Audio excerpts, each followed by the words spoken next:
Welcome to the Palo Santo and Thoughts podcast.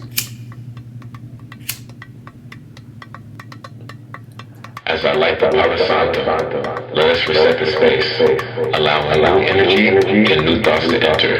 What was does not automatically become what is, and even if it does, it does not mean it always will.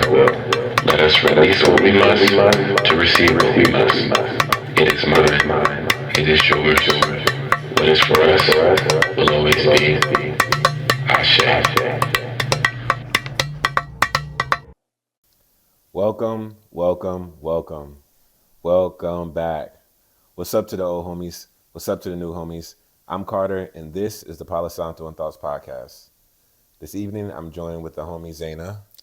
Zeina's from Poconos, Pennsylvania, but currently resides in Newark, New Jersey, and is an entrepreneur in the beauty space. Zeina, thank you so much for pulling up. I also know we got the HBCU love going on too as well, so shout out to HBCUs. Shout out. Yeah, so I really appreciate you pulling up to the podcast. Thank you for having me. Yeah, I'm excited to be here. For sure. And is there anything that you want to share with the homies? Anything else? So you touched on I'm an entrepreneur in the beauty space, a licensed esthetician. So I take care of that skin, come to me.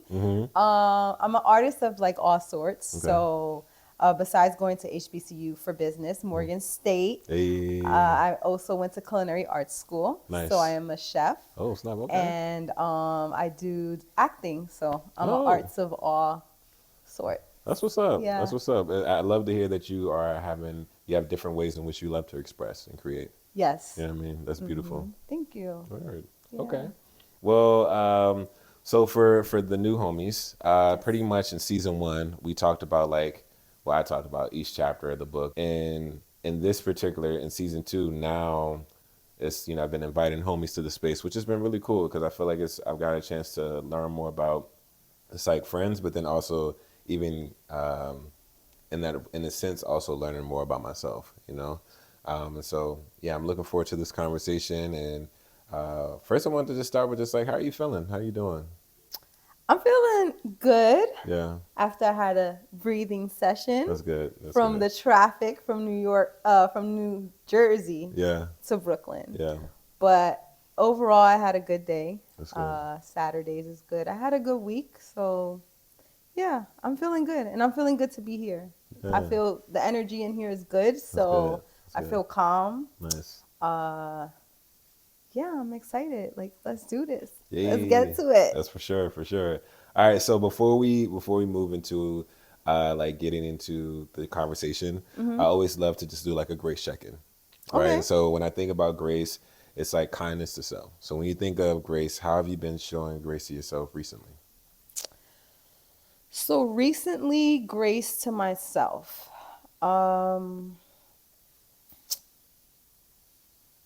So now that we're closing out the end of the year, being an entrepreneur and wearing many hats in the business, sometimes I can come hard on myself when I'm falling short in a certain area. Let's say handling so many clients and giving my undivided attention to those clients. Sometimes I don't answer other clients within a time span that they want me to. So sometimes I come hard on myself like that, or sometimes I can forget. Yeah. You know what I mean? And then it's even though they're following up, I feel bad that I didn't get to them when I should have. I knew I should have gotten to them, but then it's I'm so sorry, or my apologies, so, and then I get hard on myself, you knew you should have did that, or just I feel like sometimes I'm procrastinating with it, but when I think back, I'm wearing so many hats and I'm getting pulled in different types of ways. I also volunteer my time. So I feel taking a step back and just knowing, Zeina, I want to be so many things to so many people too. Yeah. But then it's I'm super hard on myself because I'm an overachiever too. So just taking back and giving myself grace in that area. You know what I mean? Because then I can beat myself up. Yeah. I resonate with that. Just like right now, work is in like high season, and there's just so many different moving pieces that's constantly happening. I'm just like, oh, I got to get back to this person. I got to get back to this person. I got to do this. I got to do this. And I'm just like, what is done is done. Right. You know, What is done is what is done. done is done, and what I need to get to, I can figure it out later. But you know, I've been having to like really check myself on just like a sense of urgency, and just like reminding myself that everything can't be this high sense of urgency, because then Right. like it's like my nerves is just gonna be feeling hella crazy. You know what I mean? Right. So just like checking, I'm like, is this really this urgent? You know? Right. And sometimes it can feel in that moment, but sometimes it takes like me pausing to be like, this can wait. This could wait, This can right? wait, Because yeah. we're only human too. So Exactly. that's something that I had to give myself grace as well. Because it's like also running a business, Yeah. you know, you have this like high level of achievement that you feel like you have to complete. You know Yeah. what I mean? And you don't want to fail. But then also giving myself grace at the point as knowing like with business, there's many failures. Yeah. And then there's, you know, I guess what quote unquote success. However, it looks different to everybody. So yeah, just remembering that I'm only human. And right now that I did tell myself is as long as I can lay my head back in the bed at night and say, you did the best you can today. That's, and then I can let it all go. Yeah. So if I can sit back and say I tried my best, Yeah. I'm fine. Yeah. Yeah. I've been thinking about that a lot too, actually. It's funny you say that, because I was like, yeah, just like, did I leave it all on the field? You know? Right. Like, and I think that's like, because I used to play football, and so that mentality of like, yo, just leave it all on the field, and whatever happens, happens. Whether you win, you lose, whatever, leave it on the field. And at the end of the day, as long as I can say that, I left it all on the field, I'm like, I'm okay with whatever happens, you know? So I love that. Shout out to us for making space for our humanity, Yes. because we deserve that. Okay, cool. Well, now that we had a chance to do a little grace check-in, I want to invite you all as the homies to also think about how you can bring more grace, or really take a moment to celebrate the ways in which you have brought grace into your life, because we deserve kindness. We deserve to bring in our humanity, see our humanity, and make space for it. So before we get into the conversation, I always love to just like make space for some intention setting. Okay. And so really thinking about like, what is one intention that you have for the space today?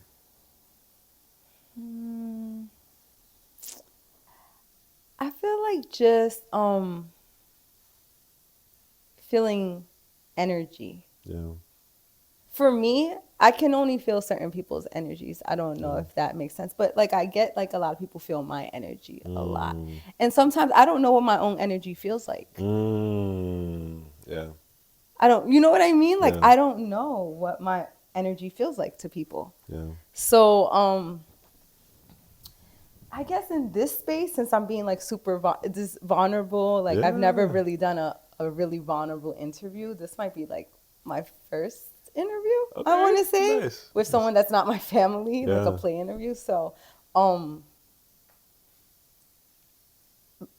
my intention is to grab something from you that I can take with me and remember from today, for whether it's for the week or for the month or for the year, now that we are starting the new year. Yeah. So I want to set the intention to maybe grab a little bit of your energy that I can take with me. For sure. That's For my sure. intention. Yeah. I love that. I love that. I love Yeah. that. I want to grab some of your energy as well. Okay. So we'll exchange energy. Okay, cool. Yeah. Cool. All right, cool. So now that we've had a chance to put the intention to the space, now we are my favorite part. This is like one of my favorite parts of the podcast, which is lighting the Palo Santo stick. You know, it's called the Palo Santo stick. Palo Santo. I said Palo. It's called the Palo Santo stick. It's called the Palo Santo with us podcast.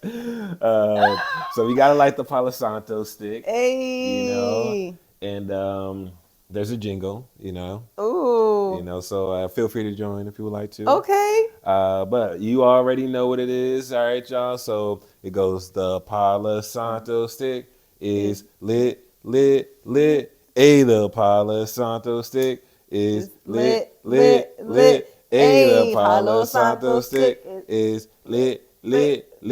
Hey, the Palo Santo stick is lit. Is lit. Lit, lit, lit, lit, lit, lit, lit. Hey. Okay.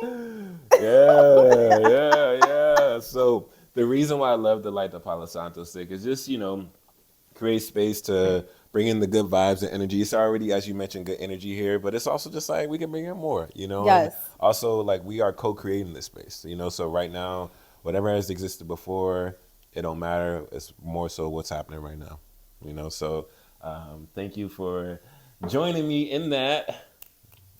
All right, so I know we had a chance. We talked about. Let me make sure this thing is good. Okay, cool, it's good. So I know we talked about that you are familiar with All About Love, New Visions by Bell Hooks, and so at the beginning, she talks about this graffiti work that she would pass by, and it said the search for love continues even in the face of great odds. Mm-hmm. And my question to you is, why do you believe the search for love must continue even in the face of great odds?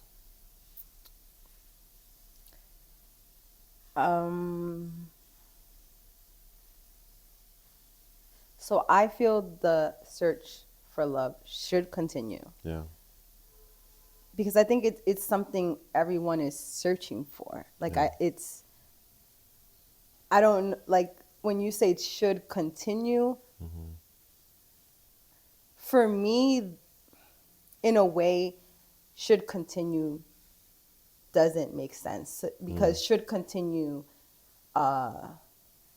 relates to something stopped or something is stopping Mm-hmm. when it's not. It's the search for love never stops. Yeah. I mean, it's the universal language. Everyone is in search for love. Mm-hmm. So,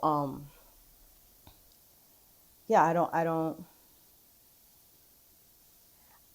like I feel mind, body, and soul, you're searching for love in each of those areas too. Yeah. So maybe when you're not searching for it with your mind, Yeah. your soul's maybe searching for it, but you don't know. Mm-hmm.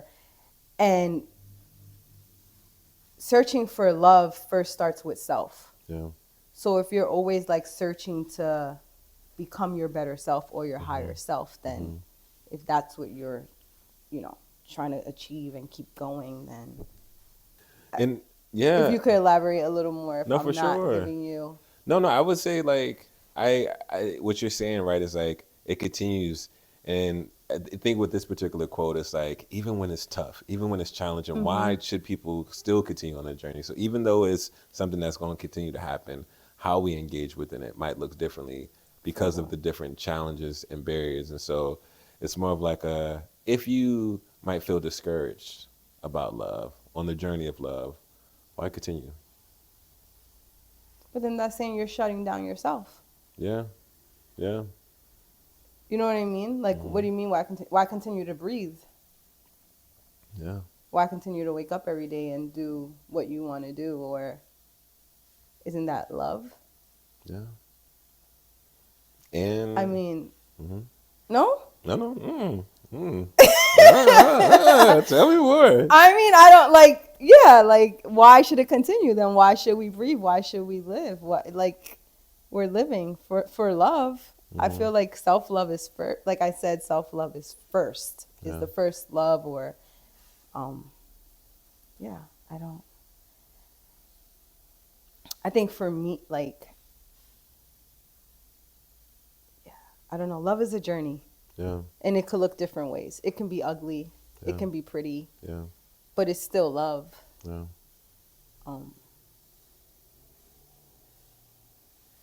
Yeah, so even like why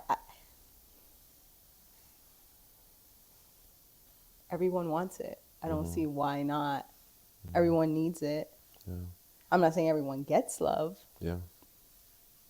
But then also everyone sees love's different. Mm-hmm. So that's the thing too. Mm-hmm. How I might see what love looks like for me might not look the same for you. Yeah. Like the 5 love languages and things like that. So everyone sees love different, and how we receive it is different too. Mm-hmm. Mm-hmm. So that's also what are people searching for? Yeah. Yeah. What are people searching for? Who are they searching? Who are they searching for it From.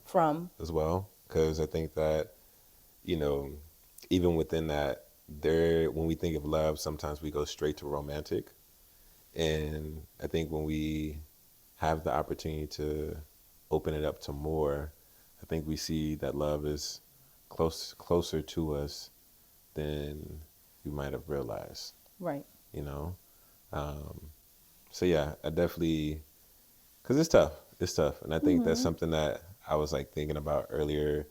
Really, yesterday was just like love can be so humbling, and I think to continue on the journey of love, it's like we have to have like some sense of humility, of like I, in theory, I'm like I know love, I know what love look like, I know what it feels, and even I know how to give love, but then it comes to a point where it's like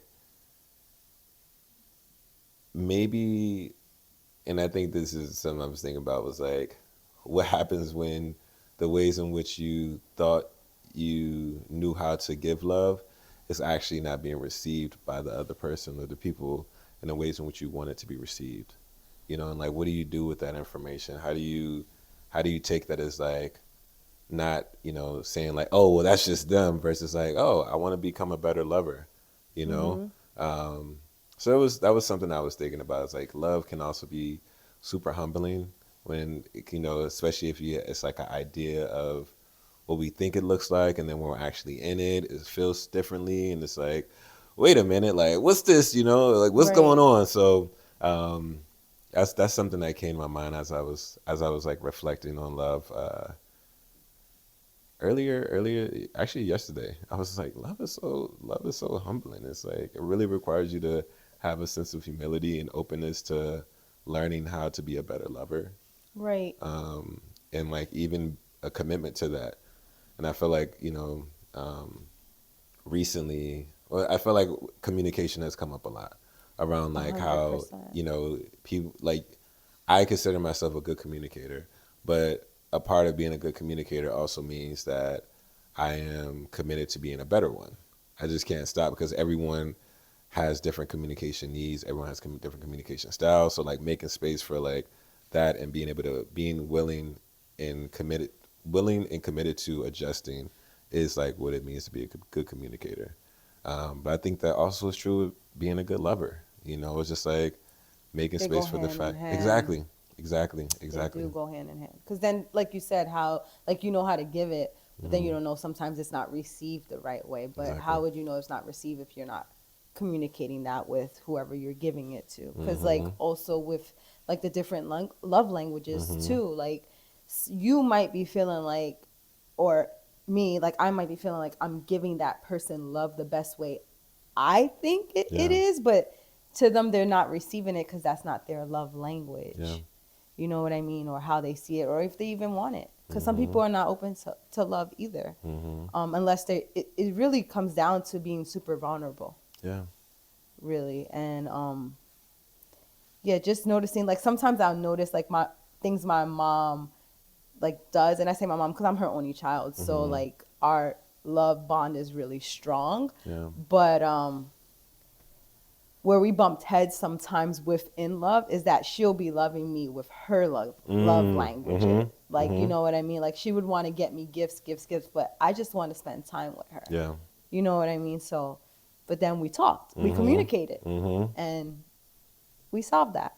So Yeah. yeah, I but love yeah. that because it makes me think about um, like how with what I think about for me, for example, right? Like with my parents, it's like they have this idea of what they like, how they're using the tools in which they have received about how they express love to their children, and then at some point, when we're adults, we're like, okay, well, actually, what you've been doing is not actually what I need right now. So, Mhm. like, can we like talk about it? And sometimes it's like, well, this is all I got. So it's like Yeah. the willingness to like learn and like explore that and be curious about that is also super important.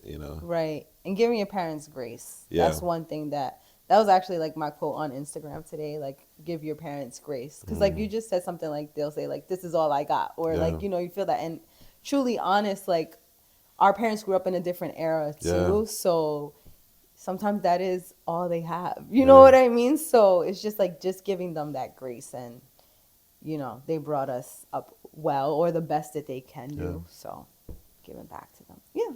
I have a question for you. Yeah. You mentioned like giving our parents grace. How has giving your parents grace allowed for you to experience love in a new way?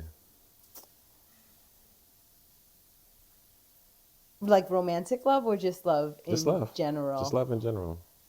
Giving other people grace helps me. Like if I feel like if I can give my parents grace, it gives me like a different perspective. Like it has opened my eyes, like to give other people that grace. Whether if I feel like I love, because love is a choice. Yes. You don't have to love somebody if you don't want to, or you don't have to love if you don't want to. You know, so it's a choice. So I choose to love my parents, even though they're my parents, I don't have to love them. Yeah. You know what I mean? But I choose, even with our ups and downs, I choose to still give them that unconditional love. Yeah. So being able to give them grace also showed me how to give other people grace, and just understand that people are people and they're just dumb. Like I can't want them to be different to fit my mold. You know what I mean? But I can choose that, okay, that person's going to be in my life. Yeah. And I'm going to love them with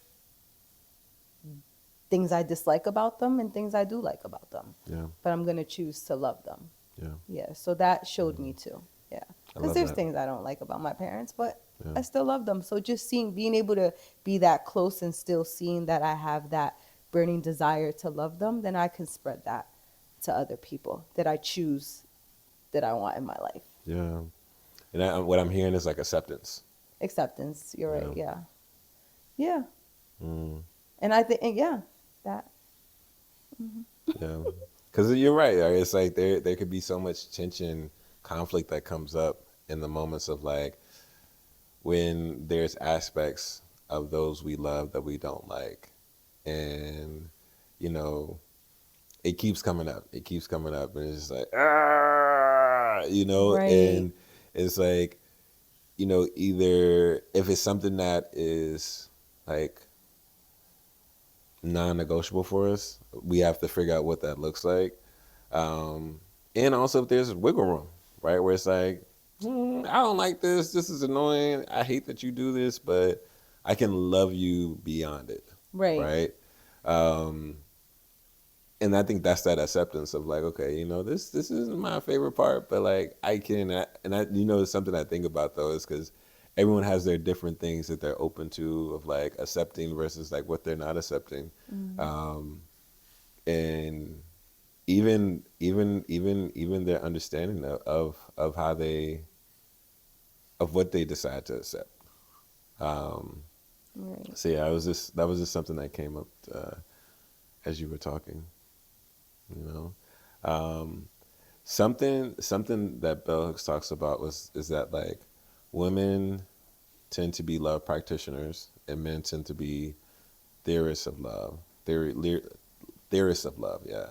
And so one of the questions that I would love to ask you is, what is one lesson about love that people can learn from women? So you said she says that women are love practitioners and men are love theorists. So men tend to like have an idea of love from a theoretical standpoint of like logical. Yeah, logical versus like the action, the actual practice of loving. Right. You know, and like being more familiar, and also recognizing that, you know, that might not be the case now. We are starting to be more love practitioners, you know. Right. And you're like, I don't know about that. But with that, what is the lesson about love that you would say like I think you all should do this, or you should consider this.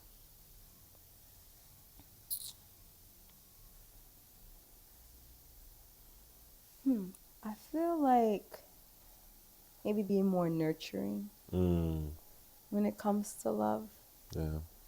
I think that's something I know it's like a hard woman trait, Yeah. but I feel like men can learn to be a little more nurturing. Not saying that all men are not nurturing. There's some, but mostly Yeah. men are more hard on love a little bit, or not as vulnerable. If that's really what the word I'm looking for. More vulnerable when it comes to love. Just because like now there's this whole talk about women being in their masculine energy and not too much in their feminine energy. But sometimes if what I can say from like gathering information, and even with myself sometimes, if I don't feel like a guy's a little vulnerable with me, my guard is up. Yeah. Like automatically. So I guess that puts me in a masculine energy in a way, because I'm not vulnerable anymore. Like I don't want to be vulnerable if a guy's not vulnerable. Yeah. But also I feel like if so I guess it'll show a little bit more vulnerability, because it shuts me off kind of like right away too. So yeah, that's what I want to say, like more vulnerability. I feel like men don't, and that's for anybody. But if we want love, especially romantic love, or just even with family members, I think, or people or friends, like homies, then vulnerability, like even sharing the space, this is me coming to be vulnerable. Yeah. You know what I mean? So if I'm not that, then how am I letting love in?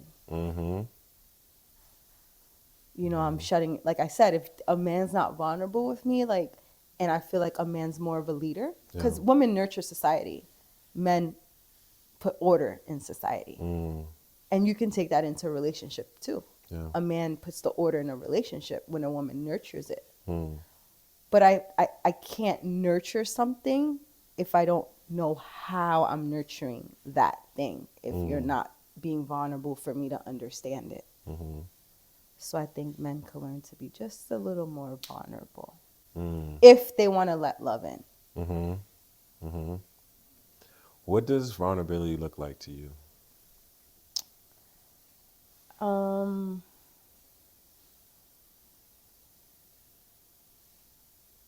Romantically,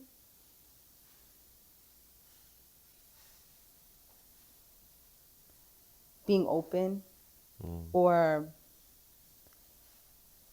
not, like, I feel like right now sometimes relationships, like,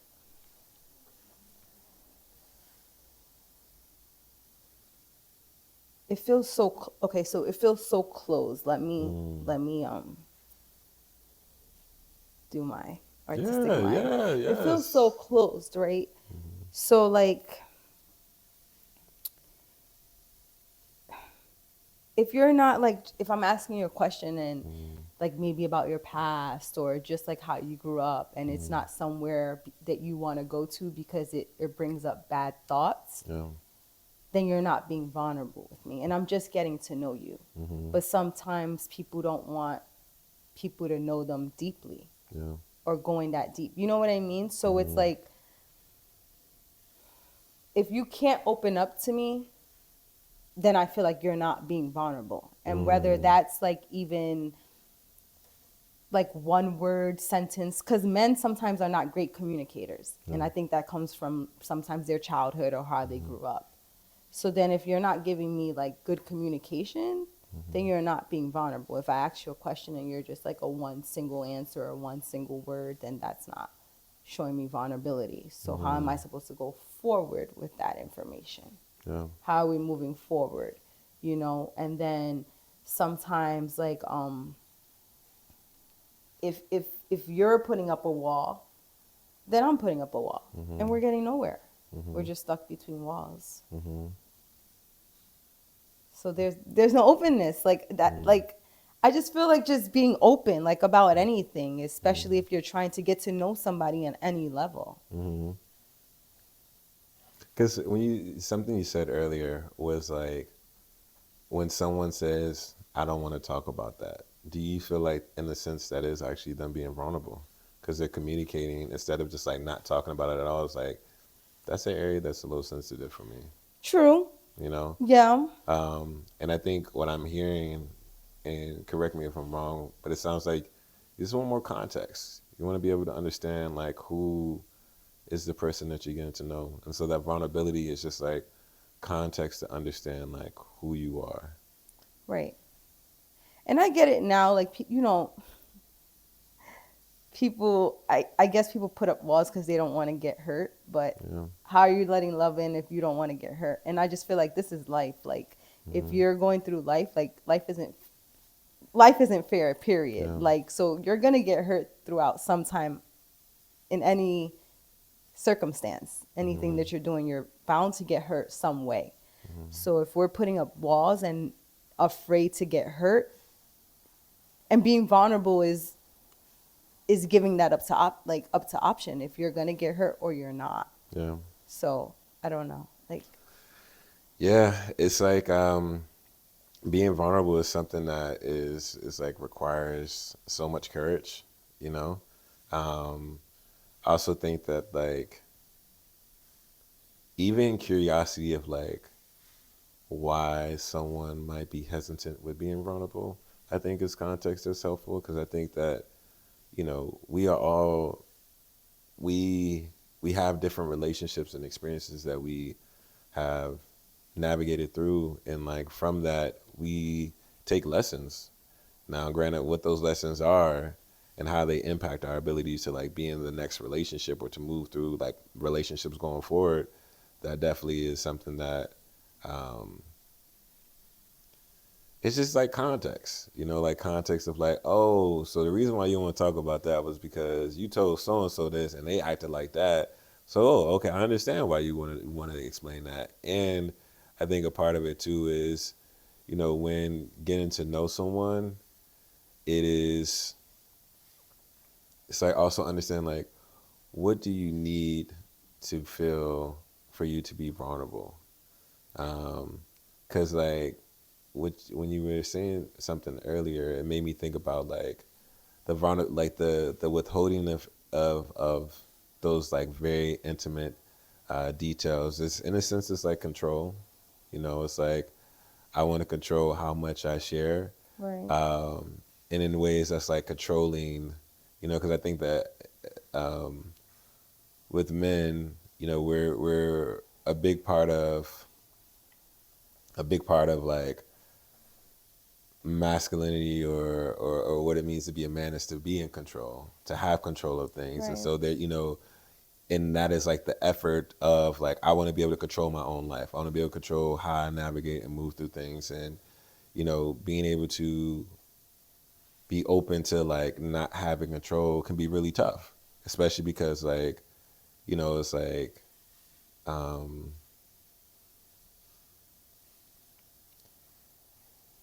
not feeling control can seem like a bad thing, or it can bring up something that is associated to bad things. And so it's like, I don't want to experience that. I don't want to feel like that no more. So I got to make sure I'm in control. And whatever that means, I got to do that. And in a sense, you know, it makes me think about is like how this need or this sense of control can get in the way of love. I feel like How you feeling? more women do the work than Mm. men do. Mm-hmm. So like you see how we went back even when you said you kept noticing it's like with control and you don't like per se want to talk about a topic that might bring back bad memories, but have you done the work Mm-hmm. to be able to be over that topic, to be able to express a certain topic? Yeah. You know what I mean? I feel a lot of women we do a lot of the work. At least the women I know in my circle. Yeah. We do the work to try to get over our past traumas so we can be better Yeah. self for a future spouse, or just for ourselves or for our family. Yeah. Like, you know what I mean? Like, even like in the beginning when I said give grace to my parents, there's a lot of trauma that I had in the past just with my parents. But if I didn't do the work for myself, Yeah. how would I extend grace to them? Yeah. You know, so that me constantly working on myself helps me, like, hey, now when I'm with my partner, I can be vulnerable and be able to express things because I've done the work. So now I can talk about it freely. Yeah. You know, so I think a lot of men suppress things. And it is sometimes, even when you're young, like they say, you're a boy, boys don't cry and things like that. So that stems from that. But and it's not okay. Yeah. You know what I mean? It's not okay, because that's why sometimes men and women do butt heads, because we don't understand sometimes what it's not to express. Yeah. But then how would I know how to love you if you don't want to talk about things that you just want control over and you don't want to tell me? And but I feel like men can learn from women is doing the work. Yeah. Whether it's a practice that you do, spirituality, going to a therapist, you know, mental health is a big thing. It's big numbers right now in our society. So that says a lot. Yeah. Yeah. So I doing the work so you can be vulnerable, even if it's with yourself. Yeah. You know what I mean? And not holding it in. Yeah. I agree. I feel like doing the work is super important, and I think the invitation for those who haven't done the work is it allows for us to just experience closeness in a way that when and work is continuous too. I feel like, you know, there's always going to be some work to do on ourselves. I always say and that, so I think it's also like understanding, like, just start it, you know, start it with the understanding of like, this is going to continue. Like, you're going to always have to be working on yourself. Like, even me, I'm like, I've been working on myself and I still got so much more work to do, right. You know? And I'm okay with that. And I think that even acknowledging like I got some work to do, and the accountability too, because it's like, you know, it's like, yeah, I got work to do, but also like, you know, I have to ask myself, am I doing the work? Right. You know? So yes, I agree. I definitely agree that for those who who haven't started the work. It's an invitation to start the work. And for those who have started the work, is to continue and like, just continue to apply the learnings that you gain from the work that we're doing. Because it's like, also I feel like as we gain more awareness of what we need now, it's like, how do we apply that? How do we communicate that? How do we make space to understand it more? So yeah, and also I'm like acknowledging like self-love's been coming up a lot within our conversation this far. When did you realize the importance of like the work? Like, when was the moment where you was like, oh, all right, I gotta put some work in? I think it was when I started my business. Like, it's almost 6 years now. Yeah.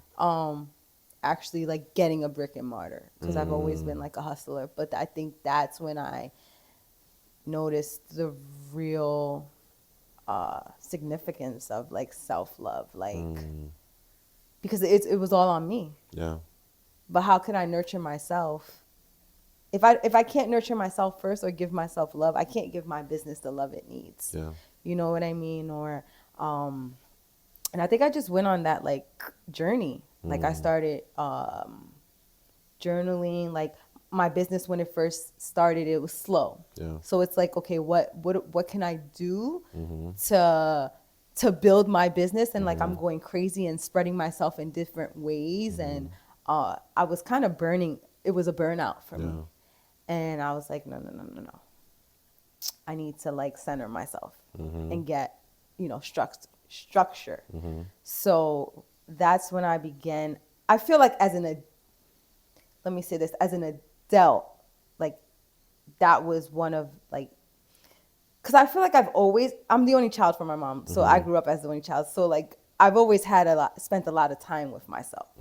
So that is, a characteristic of self-love too, just spending time with yourself, just giving myself that time as a child and learning about who I am. Like I've always kind of known who I was. But I think in adulthood, it was when I started my business and not like working for someone else and working crazy hours, because I was like a bartender and a server and a waitress. So I've always worked like really hard and crazy hours. But that's when I really noticed, like, take a step back. It starts with me. Also just, how can I say this? Like after like a really hard breakup too. Yeah. It took like, it was like the breakup happened, and then it was like me trying to find what am I gonna do next. Like I wanted to like start my business, even though I've always known I wanted to start it, but that was like a catalyst to like starting my business. So then also it was all like in one journey. I'm like, I'm just gonna focus on myself. I started doing hot yoga, became a member, just journaling a lot, reading a lot of self-help books. So I read a lot of self-help books, or I listen to a lot of motivational speeches. And yeah, that's what helped me, honestly. Just getting to myself and becoming a better me. Yeah. So, and hitting one by one, like starting the work, like doing one thing a day, and seeing the change within myself, in and out, it became kind of addicting. So it's something that I do every day. I practice self-love every day. Yeah. Like it became that much now. But in the beginning, it was hard, yes. But it's starting. The work is starting to do self-love, yeah. And just getting in the Bible, of course. Like I've always been a Christian, so I practice, Christianity, and I'm spiritual too. So I see both parts. And I feel like if I don't give myself self-love like 100%, I can't spread that to my friends or my family members. So that's what I noticed too. Like things like that can like irk me, like from family members or friends, like because I have that self-love in myself, it's like I don't even let it kind of bother me. It wasn't always like that, but it's doing the work I got to that space, because it's just like I don't know how to explain it. Or things that may be said about me, like it rolls right off because I have that strong self-love. Yeah. I love that. So it's like, it's the self-love really it's kind of just like strengthen the foundation. Right. It strengthens a lot. Yeah. It really does. I think that's what's important first in any aspect. Like when the search for love, you have to start with self first. Yeah. And I mean, because even within that, like, because I feel like it's like that has come up a lot. Like you have to start with self. And it's something I was wondering, and it's like, yes, the importance of starting with self, and also how in the midst of doing that self work, how do you engage with those who are around you? So loved ones, friends, family, how can they coexist while you're on that journey of self-love? Or is it like kind of like a thing of, while I'm on this journey, I got to kind of create some space between those folks, So for you, I would ask, like, while you were on the journey of self-love, do you feel like you were still,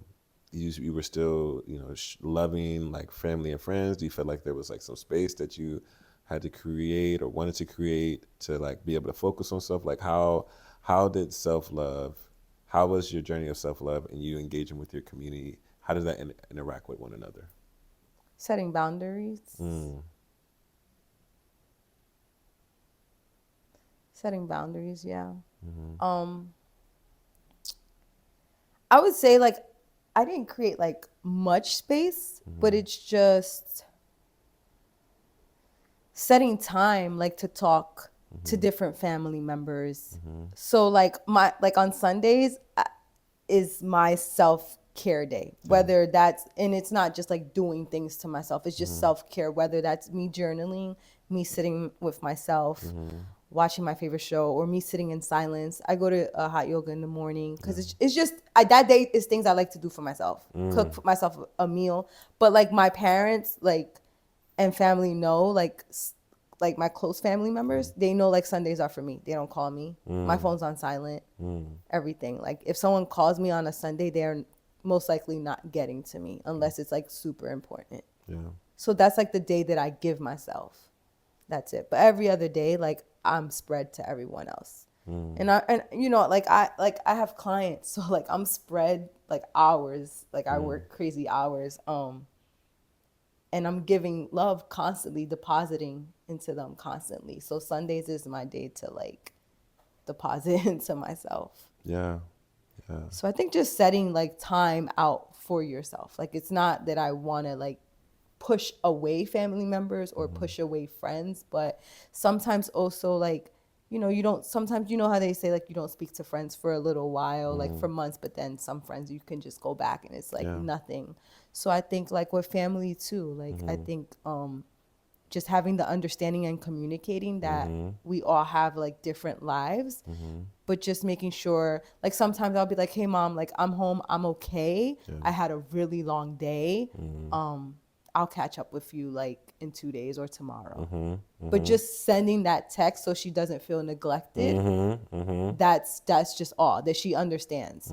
Or even like I didn't speak to my dad for like a whole week and he's like, what's up, we got beef? And I'm like, Dad, like everything's good, but I just did this because I did something with high school kids. I taught them how to do skincare.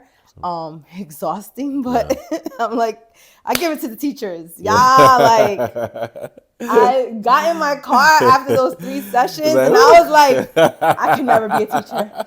I could never be a teacher. But I give it to the teachers, but that day, like we didn't speak for a week, and usually I speak to my dad like twice a week or at least once a week. And he's like, "What's up? We got beef." And I'm like, "Dad, I just finished teaching high school kids. I love you. I'm going to bed. I'll talk to you later." That's it. But just letting people know, you know what I mean, like that. But like, so my love language though is quality time. I'm not a big phone person either. So like my close ones know that. But when I'm with my family, my phone is nowhere near in sight. I don't get on the internet. I don't do nothing. Like I'm giving each person that I'm with undivided attention.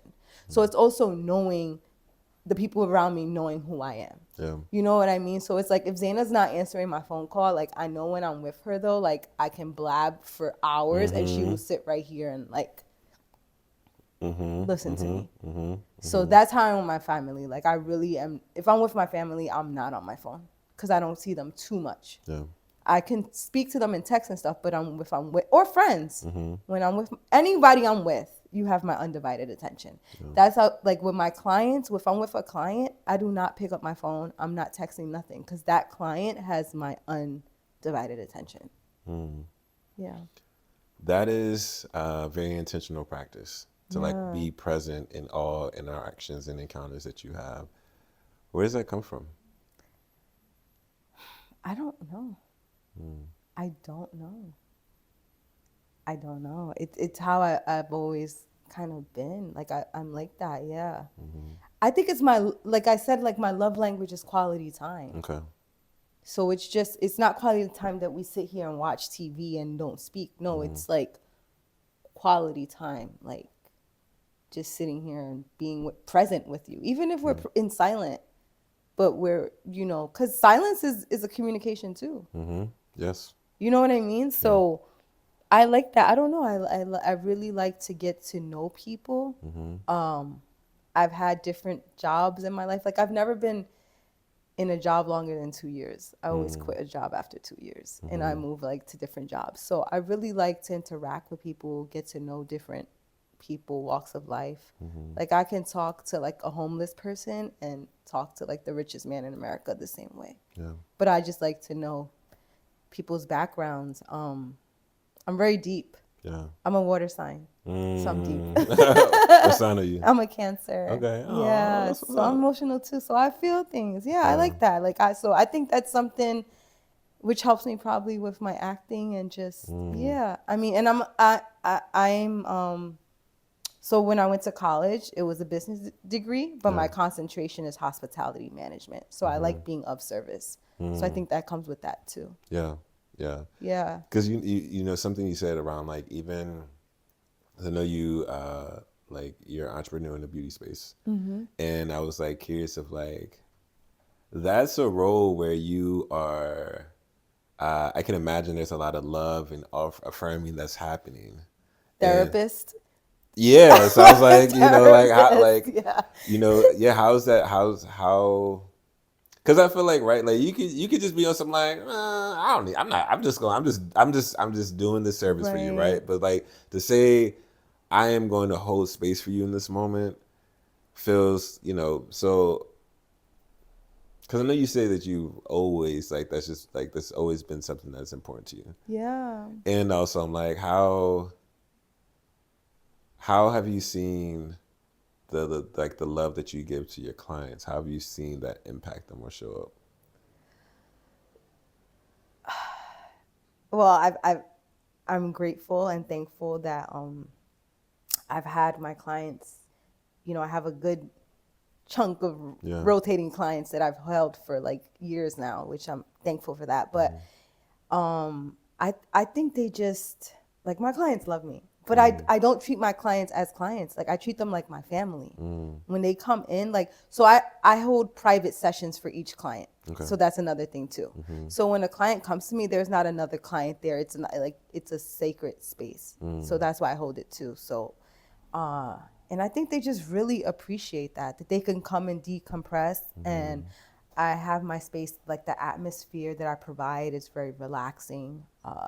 They come in and I ask them, do you want me to play like a certain artist or something? Like you don't only have to listen to what I'm playing. Like let's hear, let me be open to your world. Yeah. Invite me to your world. Yeah. So that's one thing that I do for my clients. I always want them to invite me to their world. What do they, and music is, it's something you can Yeah. tell a lot about Yeah. a person Yes. when they tell you what type of music they Yes. like. So Yes. I'm like, Yes. let me know, like, I want to know what you listen to, like, and I play it for them. Yeah. And we have conversations after, like, about that. I think I impact my clients in a very positive way. I try. That's beautiful. And I think that also goes back to me giving myself the self-love, because how can I, if I'm not pouring into myself, I can't pour into my clients. Yeah.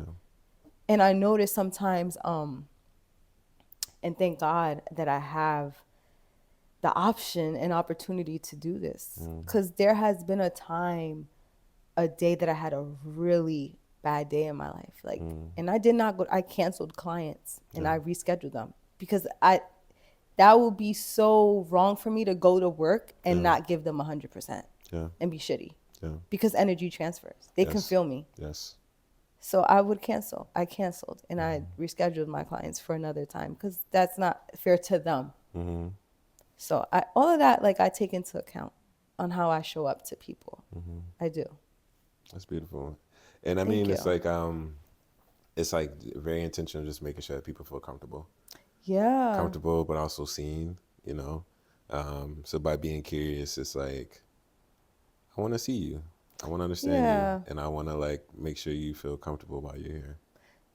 You just said something that does resonate, the word curious. Yeah. I've always been a curious child. So I think that's where it also comes back to. I'm very curious. I always want to know, like, what's going on. Not nosy, but curious about someone's background or thing. Like my clients, I'm always curious. I'm always asking questions, or ask them how's their parents, or when they come in, how do you feel? How was work? What do you do for work? I always ask. So just to know a little bit about my clients. So once you tell me what you do for work too, or like, I try to find out their personalities, and I cater, and I have relationships with my clients in different ways. You know what I mean? I don't treat them all the same. I treat them according to who they are. Yeah, I know, like, one client I have to baby a little more, or one client I have to tuck in their feet and make sure they're cozy, or you know what I mean? Like, I give that hospitality and I give that space, and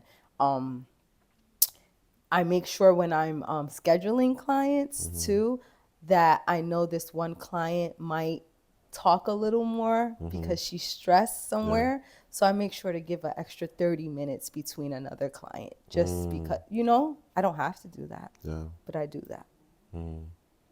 That's why they come back. Yeah. That's why they come back. Because it's not, they're spending, and I always say thank you for spending your time with me. Yeah. Because even though like they're my clients, but they're who's keeping me in business. Yeah. I need them as much as they need me. Yeah. So, yeah. You know, something else as I'm like, you know, it's like, because coming up is like, you're a giver, you're a nurturer. And how do you, because I know you mentioned like quality time is the way in which you give love. Is that accurate, or how you receive love, or both? I think it's both. Okay.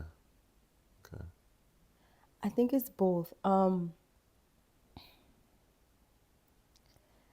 One thing that my friends would say about me that I hear a lot is that I'm a good judgment of character.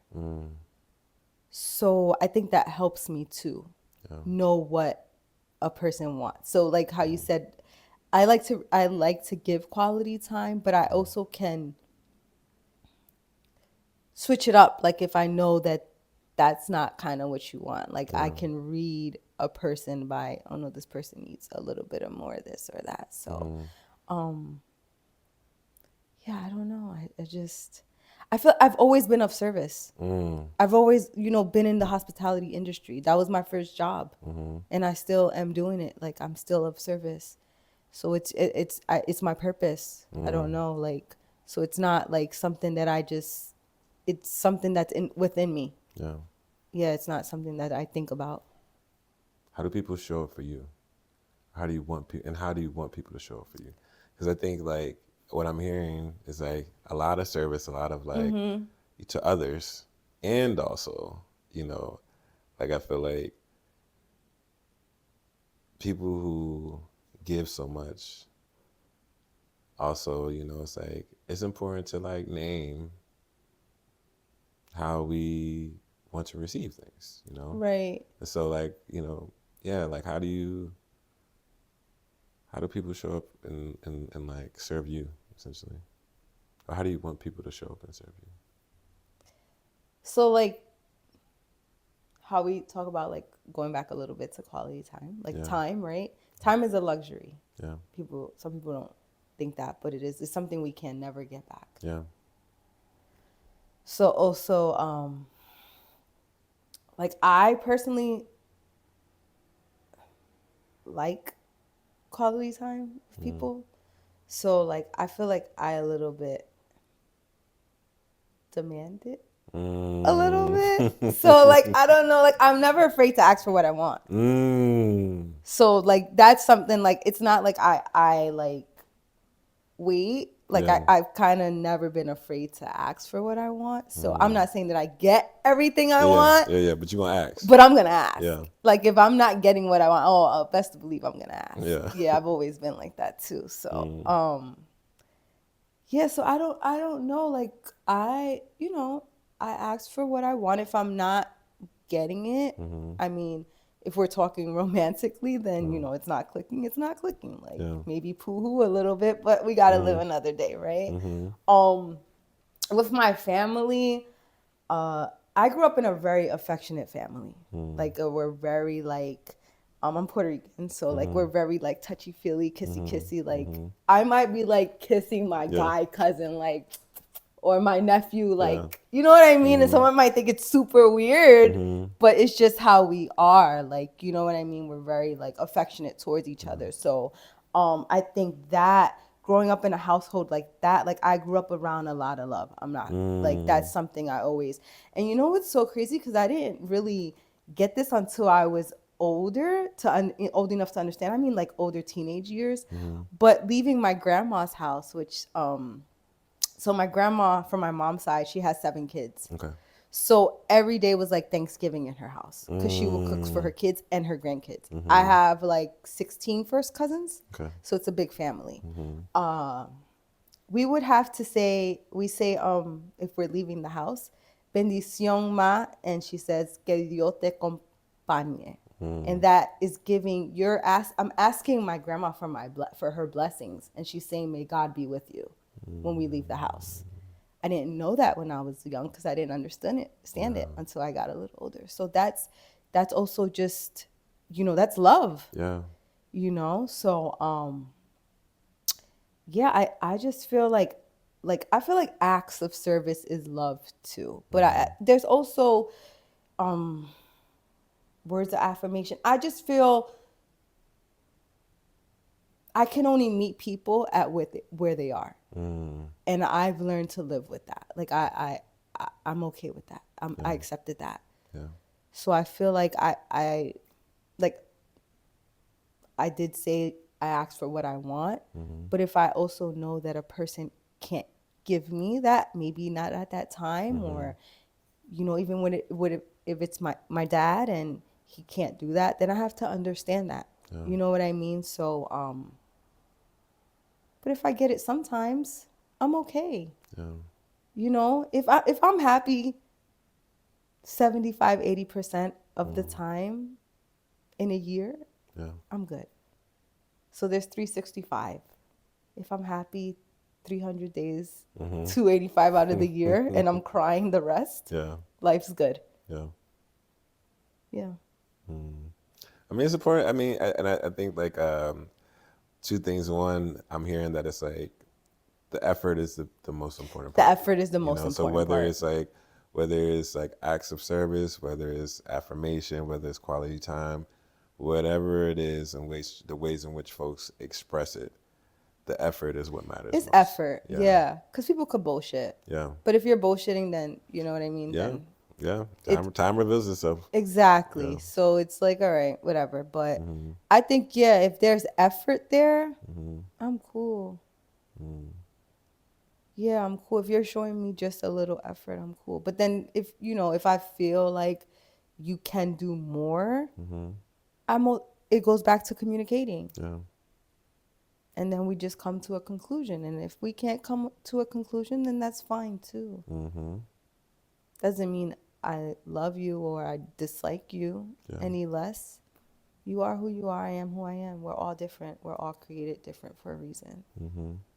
So yeah, like I'm a pretty easygoing person, honestly. I'm hard too in different ways, but I feel like when it comes to like people, like I try to understand. Yeah. I try to look for understanding. Like it's not like, oh, this person did this.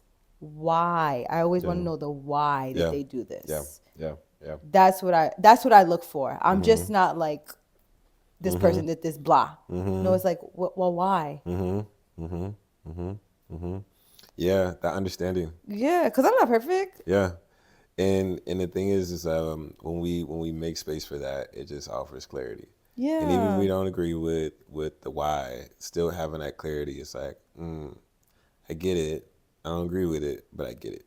Right. Because, I just know I'm like, when I don't understand why someone did something or does something, it can be frustrating. Very. It can be frustrating. And and also I recognize that like that curiosity has to come in. Because, right, like if I'm like just experiencing this frustration, but I'm not curious about like, well, why did you do that? Or what happened? Then I'm not really making space to like understand that person, because of course, ideal world, right? You just, so it'd be lovely if folks just be like, yeah, this is why I did this, But yeah, but that's not. It's not gonna happen. So you gotta be like, so I know this, what was happening? What happened? Like, what's going on? And then that creates more space for like more context, Right. Because I feel like I'm definitely, over the time, I realized like I'm someone who I really appreciate context. So like the more context I have, the more I'm able to like understand. Yeah. And so sometimes it's funny because I feel like it definitely comes up in like the workspace. It's like I'll ask a lot of questions, and like some people, it could be if they don't know me or as they get to learn me, like, why are you asking so many questions? And I'm just like, because I want to understand, so I know what know how best to support. So yeah, that definitely like it's understanding and like that curiosity to like understand what's coming up for people, I think is important, because then when you have that context about their capacity and like the history, then it's like, oh, okay, I can navigate through this, Right. and I can have more grace. So, yeah, okay. Well, there's another. I think this is a great time to transition to the next segment of the podcast, which is what we call dropping gems. Okay. Have a lot of Palo Santo. I was gonna say that. You know, You're like the Palo Palo Santo Santo. saint over Out here. here, Palo Santo, gotta have it. Okay. Good energy, good energy. So within this lovely bowl, there's like 5 different qualities. So it's like friendship love, family love, self-love, romantic love, spiritual love, and something else. I think that's 5 though. So pretty much I'm gonna pick one of the words out the bowl. You can also pick it if you want to as well. And then the question is gonna be like, what's your favorite gem about this love, and why, or how did you learn this gem? Okay. All right. Wait, what's my favorite gem about? Whatever Okay. this love is. Got you. That's gonna be the question. That's gonna be the topic. Okay. All right. This also, I have a jingle as well. Okay. It's different every episode though. So like, Okay. I don't know which one it's gonna be, but feel free to jump in if you want to as well. Okay. All right. Okay. So we dropping gems. We dropping. Gems. Hey, we dropping gems. We dropping. Gems. We dropping gems. We dropping. Gems. Hey, dropping gems. We dropping. Gems. Hey, we dropping gems. We dropping. Gems. So we dropping gems, y'all. All right. So let's see what the topic for today is gonna be. I appreciate that. That's the first time. Yeah, that's the first time someone joined. I love that. All right. All right, let me get a countdown. 5, 4, 3, 2, 1. All right, let's see what we got. It's spicy. It's getting spicy now. Oh my god! I thought you were gonna start like Doug, like do do do do do do do do do. You know Doug? Yeah, of course I know. What? Stop playing with her. Yo, so I thought you were gonna start that. no, Doug is a classic. That's funny. So this love right here, Ooh. it's spiritual love. Oh wow. So I'm gonna.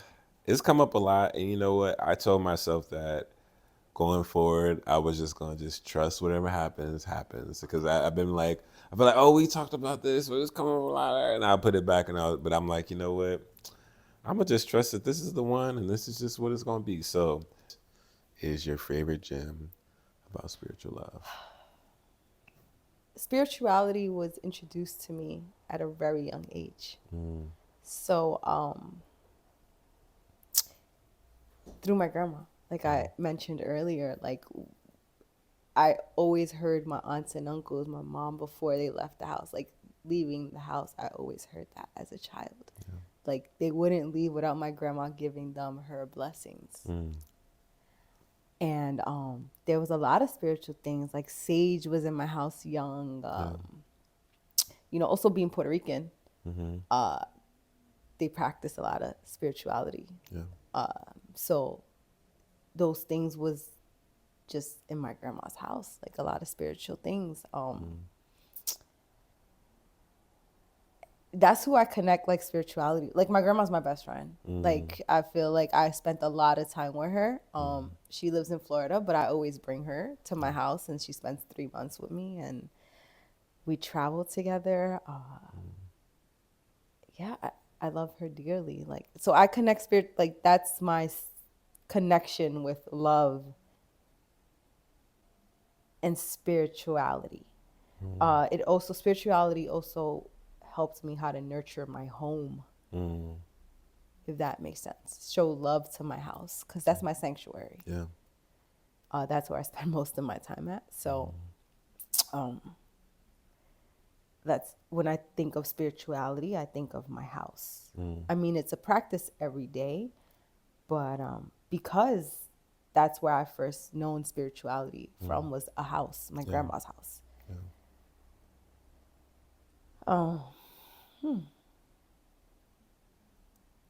And then spirituality, like in the sector of religion too, or It can go. it Honestly, can go it go that anywhere. way. It go anywhere. Anywhere. Yeah, I feel like it drew me closer to myself too. Like the practice of spirituality too coincides with like self-love. Yeah. Rituals in the morning, whether it's like praying over the food that I'm nourishing into my body. Like that's all, like I feel like those are rituals. Those are spiritual things too. Even so I'm a chef, right? Yeah. Have you ever like, or you ever ate food and known when it was made with love or not? Yeah. Yeah. Yeah. Or felt it like this food was made with love, or maybe this food, like whoever behind it didn't care, like I feel like I've always associated that. and I was like, is it seasoned well?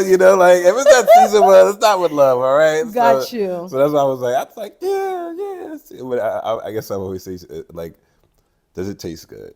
Okay. And I think 'cause for me, because I enjoy cooking too, so I'm tasting the food, and so like I'm not finna give no food to somebody that don't taste good, or at least I don't think tastes good. So I feel like when I receive food that I don't think tastes good, I'm like, It's not made with love. I don't know if they thought, I don't know if they love me.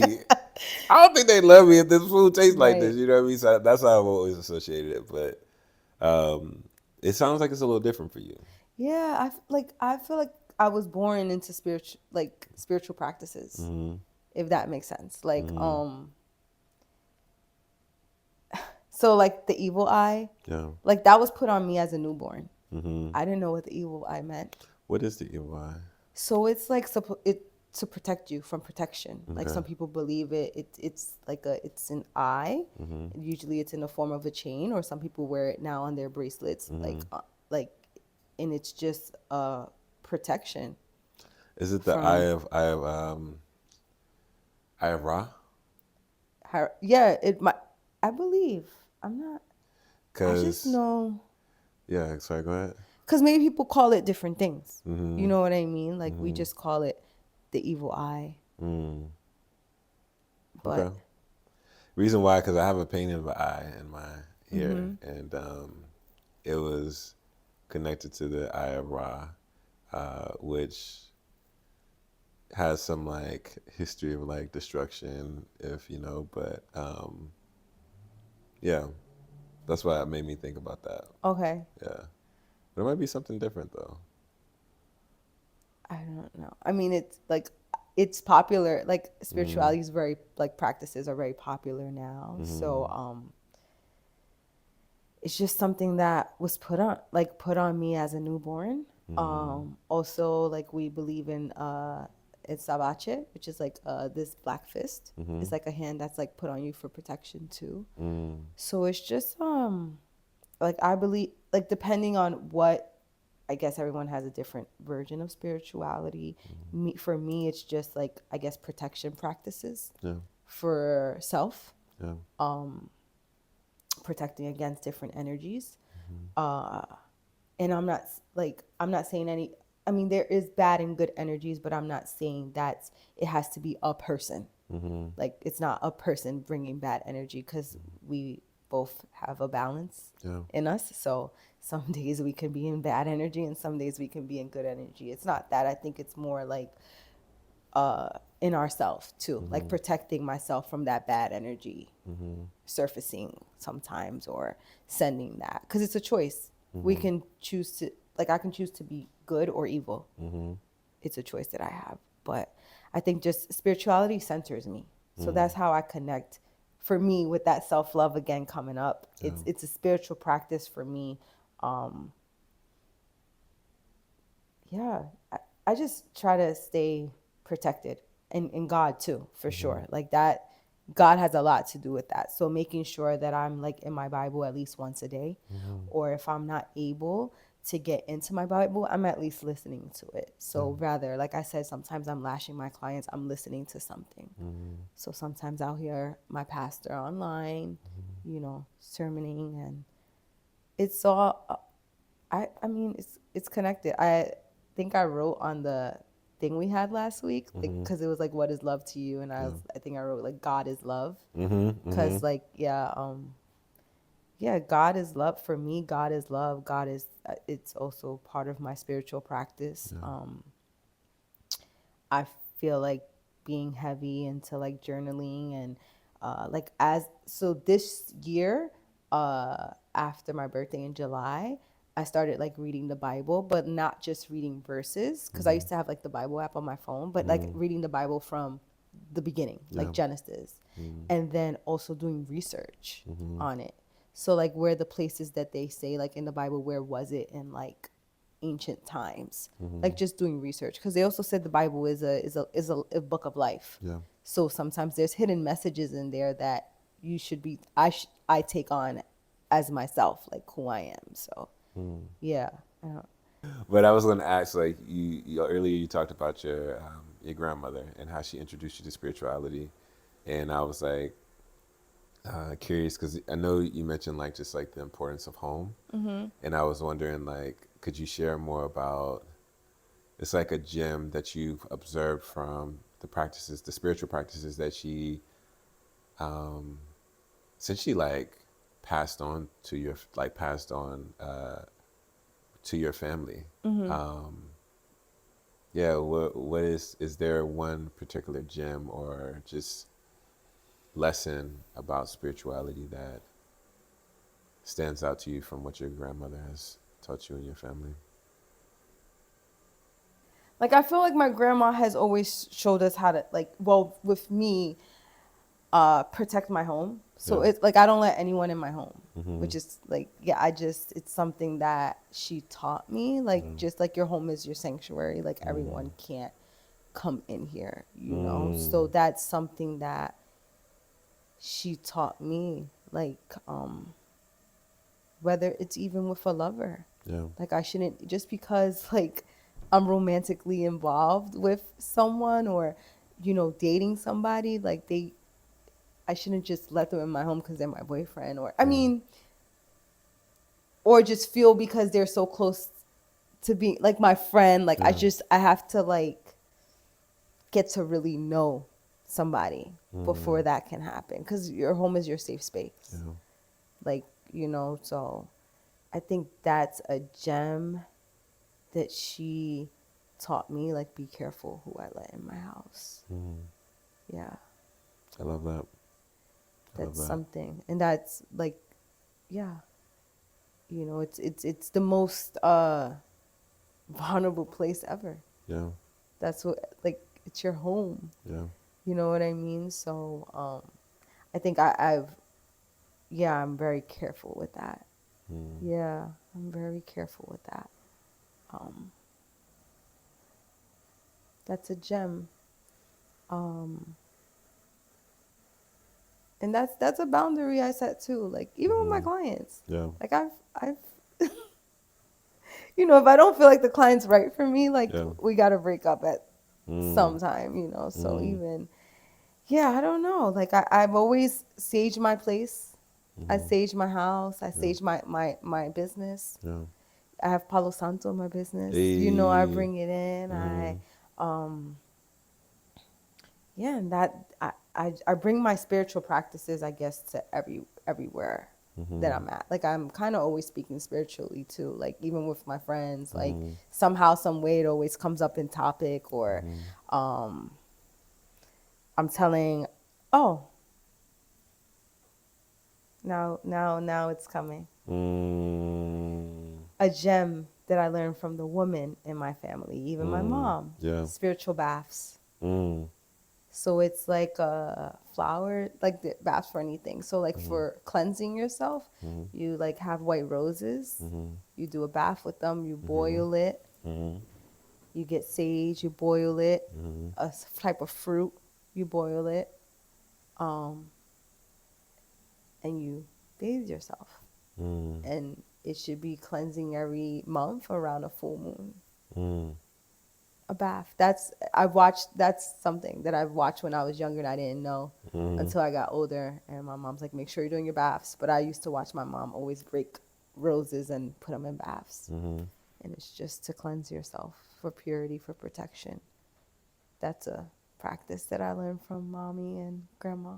I love that. That's one that I can say that's distinct. That stands out to me. And that's something that I carry on from them. From those generations. And I feel like since I'm like my grandma's favorite. You about to start some drama now. They know. No, but my family like calls me, like my cousins now, they'll call me for spiritual things. Like, I'm the like kind of go-to. So yeah. What's up? Yeah, so I like that a lot. Yeah. So I heard 2 different gems. Okay. I heard the first one around the second one was spiritual bath, but the first one was protect your home. Yeah. And just like being mindful of like who you let in your space. Right. And also I was like, home is wherever you're at. You know what I mean? So True. essentially it's like protect wherever you're at. Yes. And engage in practices that allow for you to feel protected. Exactly. Yeah. So I love that. Thank you. Yeah. So, now we've, you shared shared a few gems. Okay. So we're coming towards the end of the episode. Okay. Oh no. Right? I thought I was doing this all Yeah. night. I was excited. What? It was nice. Yeah, no, it's definitely. I'm like, I feel I forgot like we was on the episode. I was just that is actually the intention of the space. Is like you just kind of like, we on the couch just chatting. We want to be comfortable. We want to be, you know what I mean. So I'm glad that we have co-created a space that has allowed for that. Thank you. Yeah. So the last question is. So additional context. So pretty much in All About Love, the invitation is to return back to love, right? So my question to you is, how can people return back to love?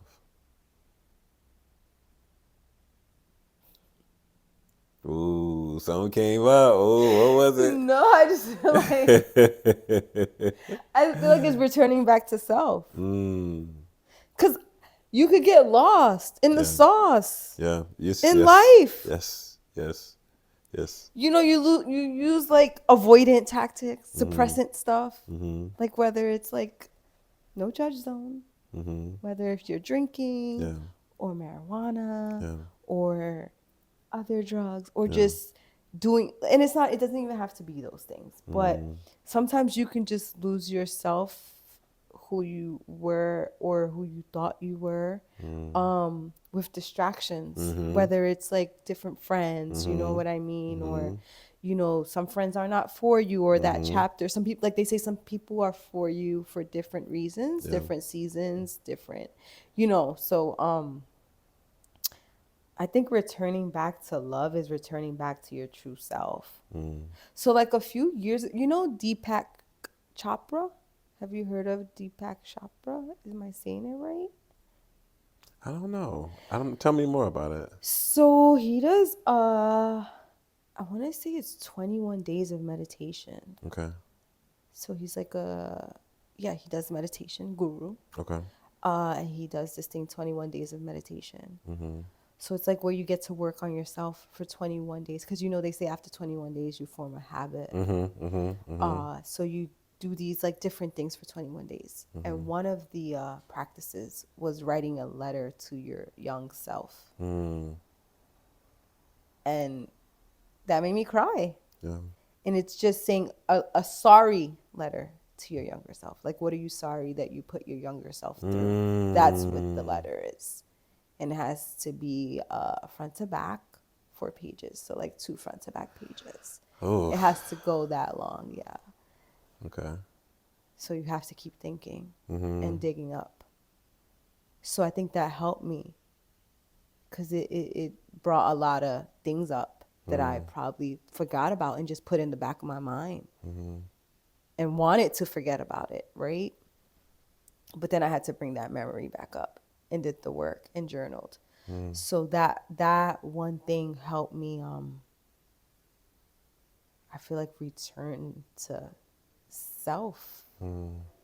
Because we're always, so like the word, I always say this, the word healed, I don't like the word healed with the ED at the end, because we're always healing, Exactly. right? Agreed. Like even when we're 80, we're going to be healing from something we hated that we did at 50, or, you know what I mean? So like, and we're not there yet.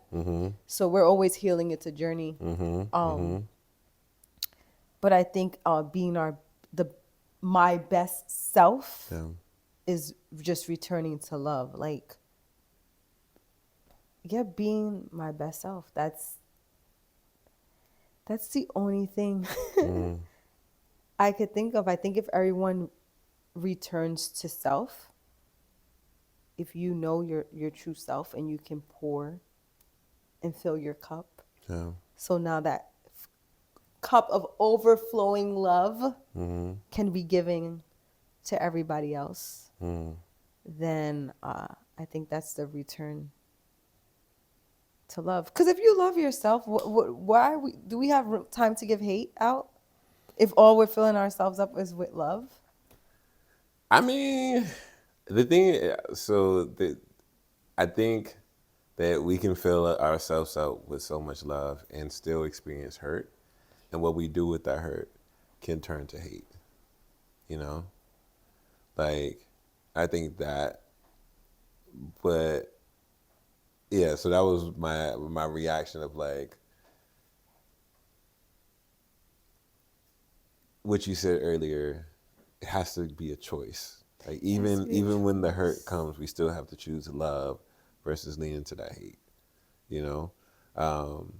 It's something that you said also, like there was another thing that you said around like returning back to ourselves. And what I heard was like understanding who we are and what we've been through and like really our past and like how our past experiences, however far we want to go back, our past experiences are showing up now to then be able to return back to love. So it's like by us being able to understand our past, we're able to return to ourselves. Because like that level of reflection of like writing a letter to a younger version of ourselves apologizing, that's going to bring up so much. Right. And also like, you know, and of course within that, right, I think that folks have to like have the supports and recognize what supports they need to be able to go that deep too. I was going to say, because you know, like something like that there's just so much that can come up. And so making sure that you have like, just supports to like be able to offer a container in a sense, is helpful. But that's what came up to me when you were saying that was like returning back to love, like it's like the invitation to understand your past and like how that has informed and is informing your present and how you want to allow for that to inform your future. Right, because your past shapes you. Yeah. Like, you know, like obviously we are changing, evolution, but like why I also speak so much about family, because I feel like they are who shaped me. Yeah. Like even friends too. Like, you know, some of my friends, they have things that I like love about them, even growing up. And it's like, oh, maybe I should, you know, this person does something like this that I really like. Yeah. I should practice a little bit of that quality. So your friends and family shape who you are. If you're taking things, you know, from them that you like and you're incorporating it to who you are. So I feel like that too, like just giving and receiving love can bring you back. Yeah. I To agree. love. But I feel like it does start, like when you say like the word return, like where are we returning to? I feel like I can only return back, like looking inward, return to myself. Like That's how I see that when the word return. I don't like, right? Because Yeah. I mean, because like it's like on the journey of yeah, love, you know what I mean? It's like sometimes you could lose we yourself.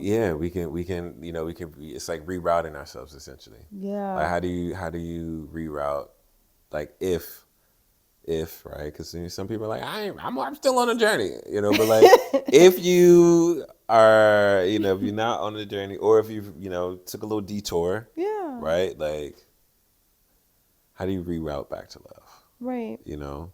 um yeah, that's how I've like received that question, was like, how, if you took a detour, or if you're taking a detour, how can you reroute back Reroute to back to, love?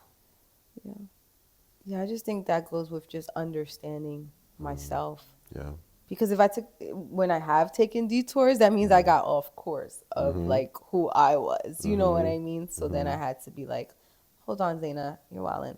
Like when I Yeah. moved to Vegas, I was wildin'. Oh, And I had to that's return back home to the East Coast so I could get back to myself. And it's just yeah, wildin', like partying all the yeah, time. You know what I mean? yeah. But it's just like, also you party all the time, and I started losing who I really was. Not in so much of a bad way, but it takes a toll. Yeah. It's a different route that it's not conducive at the end. Like it's not okay. Like, Yeah. like, so yeah, no. Like, so I had to I made a decision after 2 years. Like, I'm like, okay, I'm going back home, and I'm going to like go home and build my business. And Yeah. and I moved back. I worked a little bit, and that's, what I did. But if I didn't make that decision and that choice, I could have just kept wilding out or just partying and stayed in Vegas and lived Sin City. But I chose to not do that. And,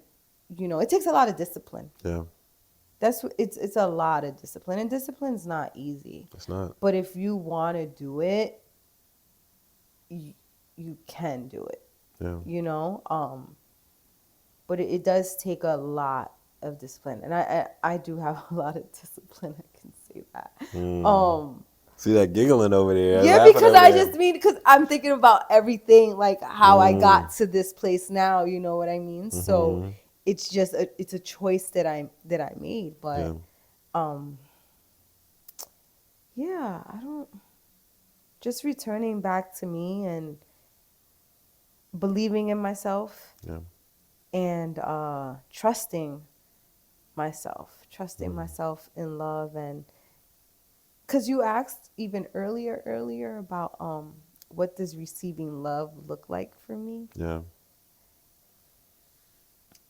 and that it was kind of hard for me to answer that in a little way, because I give myself so much love that it's like it's like, what do you give a person that has everything? And not saying that I have it, but it was in that context to me. You know what I mean? That's why I feel like I'm such a giver, because I feel really blessed. Yeah.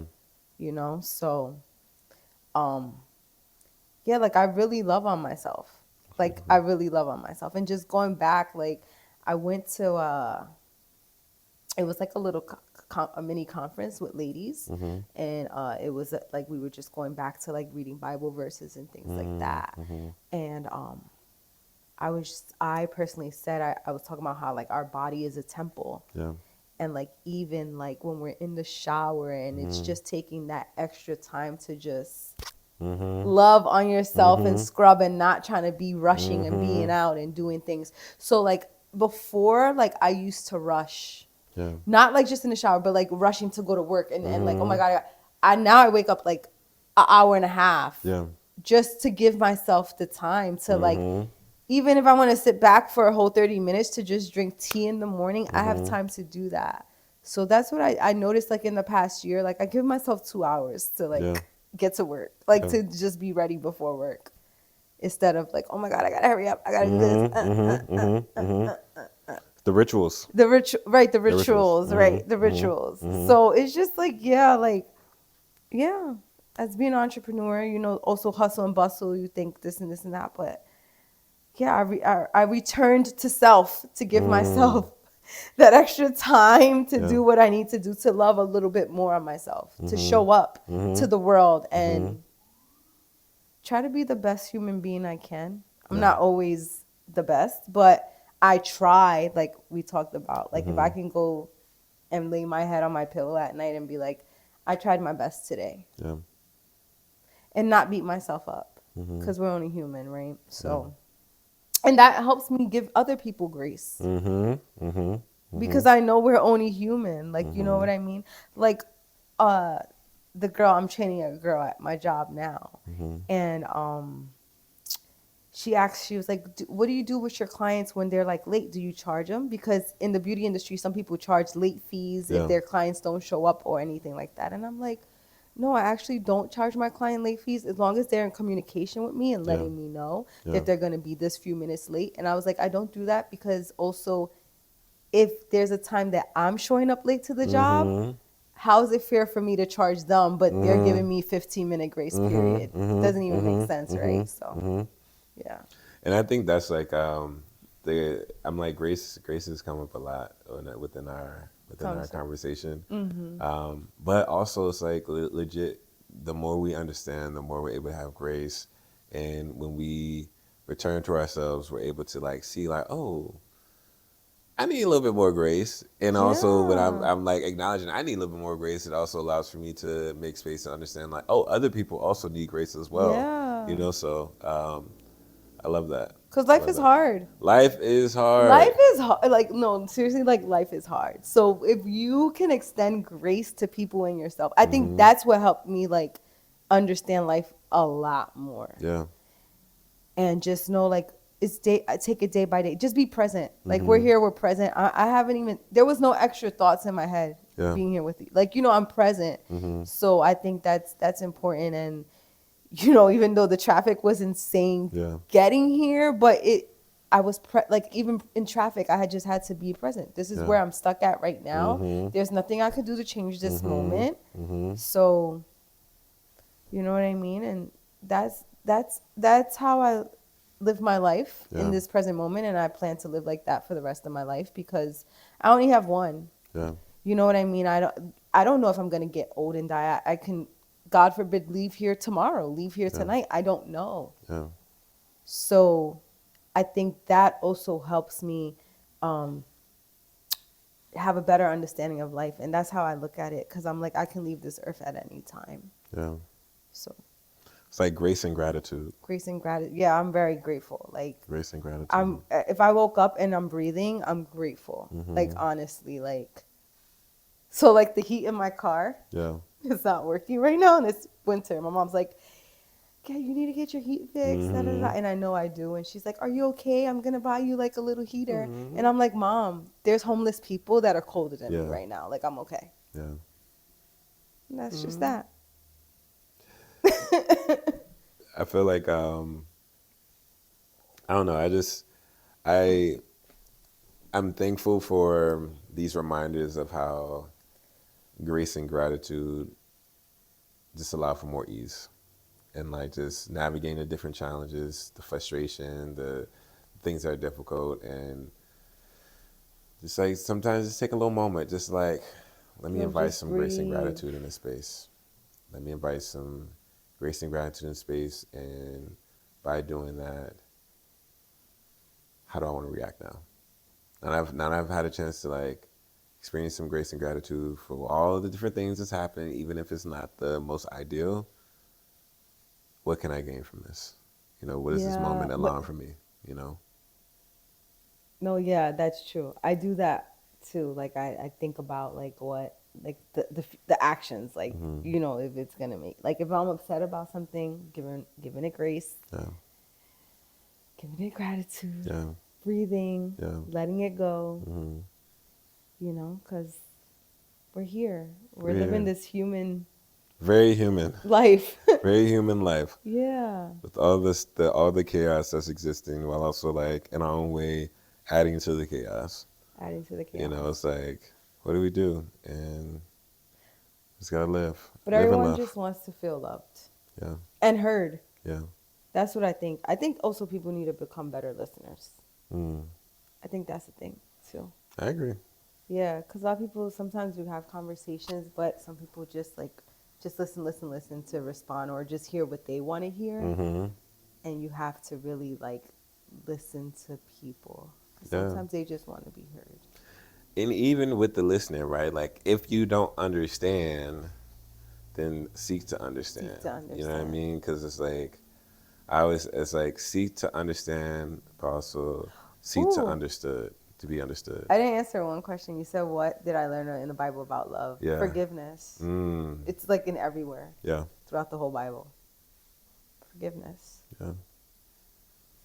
Because forgiveness also connected to grace. Yeah. You know, like we need forgiveness.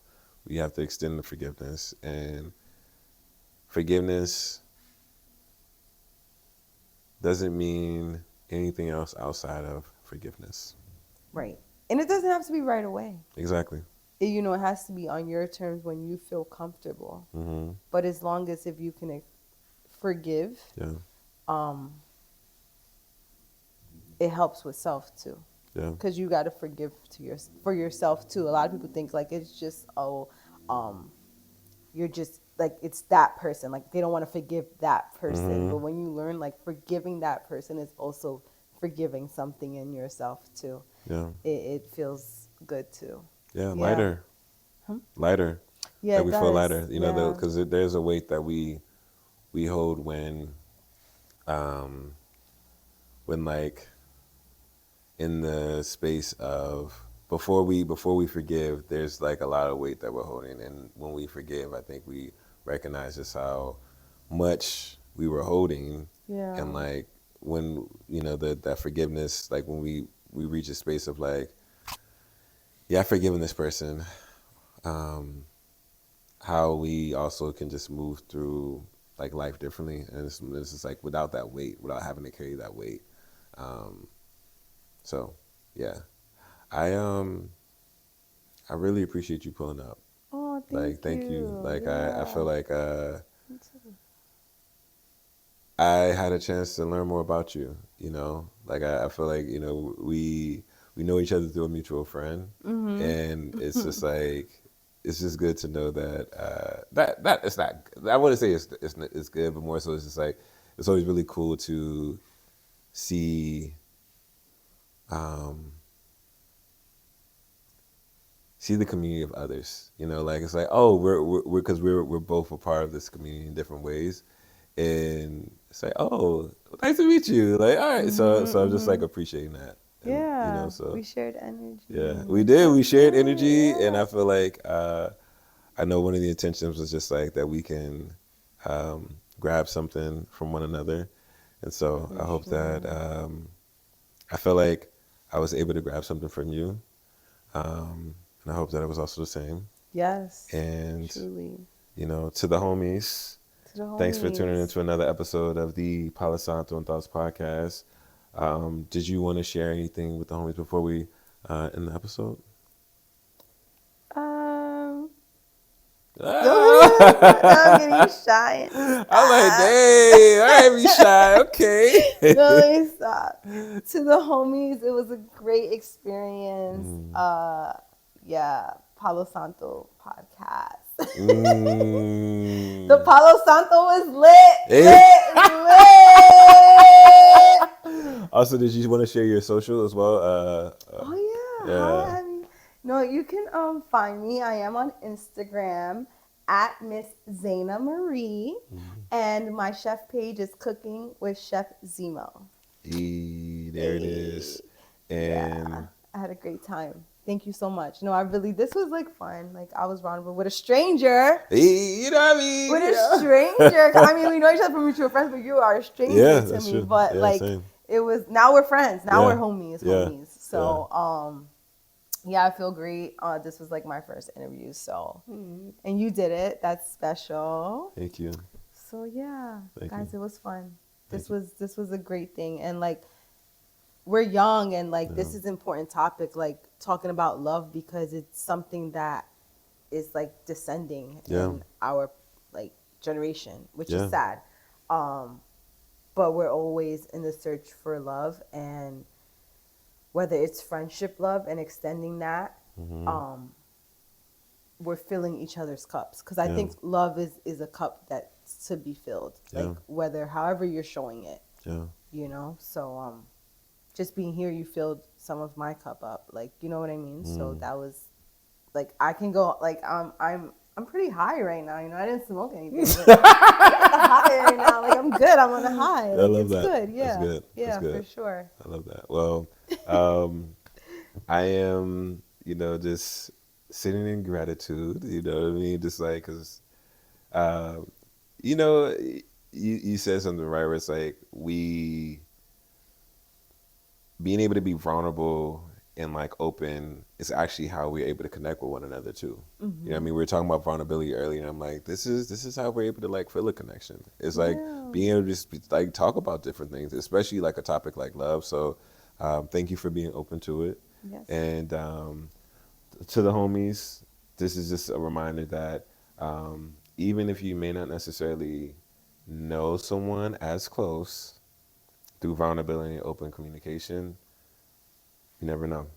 So, thank you again for tuning into another episode of the Palo Santo and Thoughts podcast. You can follow me on Instagram and TikTok at Palo Santo and Thoughts. And until next time, peace. Peace.